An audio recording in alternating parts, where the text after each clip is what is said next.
bien dans son job pour parler du management, mais d'une manière un peu décentrée, parce que le management s'expose, et on en parle avec vous, Albert David. Bonjour. Bonjour. Vous êtes professeur des universités Paris-Dauphine, éminente université, prof de management, c'est important. Vous êtes le cofondateur du musée du management qui, lui, se trouve à Dauphine, mais il y a une exposition jusqu'en juin prochain qui s'appelle Expo Citéco, que vous avez baptisé « Allez hop au travail ». D'abord, pourquoi ce titre et pourquoi avoir voulu mettre en valeur le management? C'est vrai qu'il n'y a jamais eu d'expo sur le management, je pense que c'est la première fois. Le thème de la Cité de l'économie cette année, c'est le travail. Et on s'est dit qu'on allait faire quelque chose ensemble. Et donc le titre, Allez hop au travail, vous voyez que si vous dites tout d'un coup, allez hop au travail, c'est le patron qui débarque et qui dit fini la récré. Mais en même temps, dans une équipe, si on dit allez les gars, exact. Au travail, changement de ton, on se motive. Mais ouais. Et puis soi-même le matin, des fois, allez hop au travail, on se motive. Donc quelque part, comme la motivation, la responsabilité, tout ça c'est central en management, on s'est dit que c'était un titre intéressant. Et le sous-titre, c'est le management, toute une histoire. Parce qu'on en fait toute une histoire, que tout le monde a des histoires à raconter avec son N+1 ou ses collaborateurs. Et donc finalement, le management, c'est une activité assez générale, d'où ces expositions, Citéco et puis Dauphine.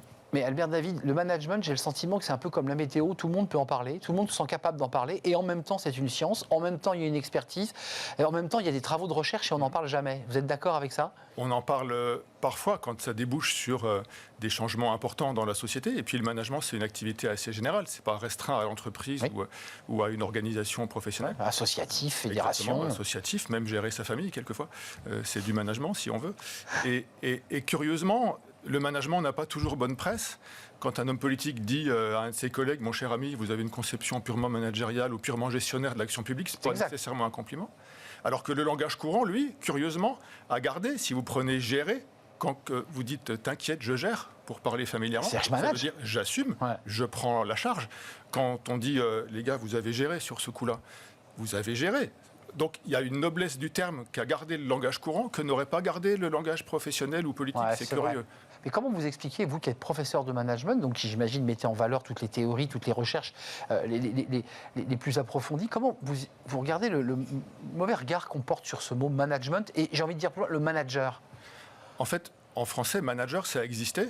Mais ça désignait jusqu'aux années 60 quelqu'un qui s'occupe d'un sportif, d'un boxeur en particulier. Exact. Vous voyez et puis le mot a été repris de l'anglais, mais ça vient du français au départ. Manager, c'est ménager.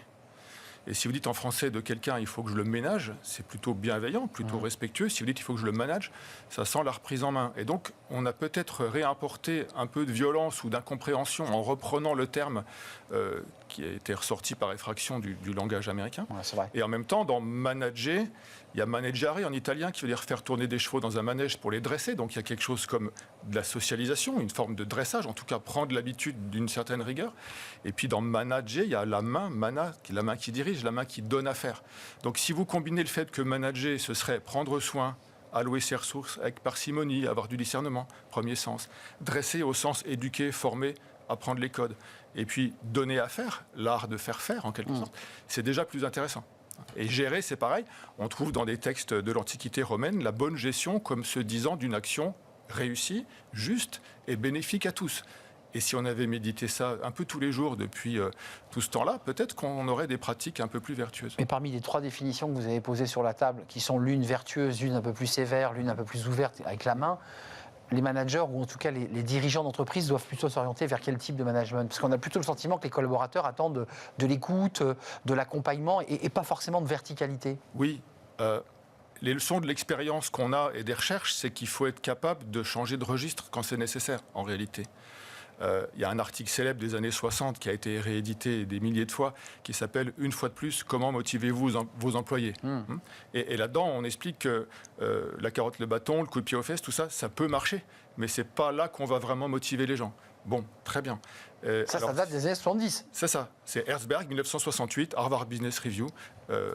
Vendu 1 200 000 fois par Harvard par la suite. Déjà, on dit que ce n'est pas forcément le bâton qui marche. Et cet article, il dit qu'il faut intéresser les gens à la partie, mais au contenu du travail. La première motivation, c'est de faire un boulot intéressant. Et le manager, si c'est possible, il essaie de motiver ses équipes de cette façon, sauf que lui-même, il est managé aussi, si on va vers les cadres dirigeants.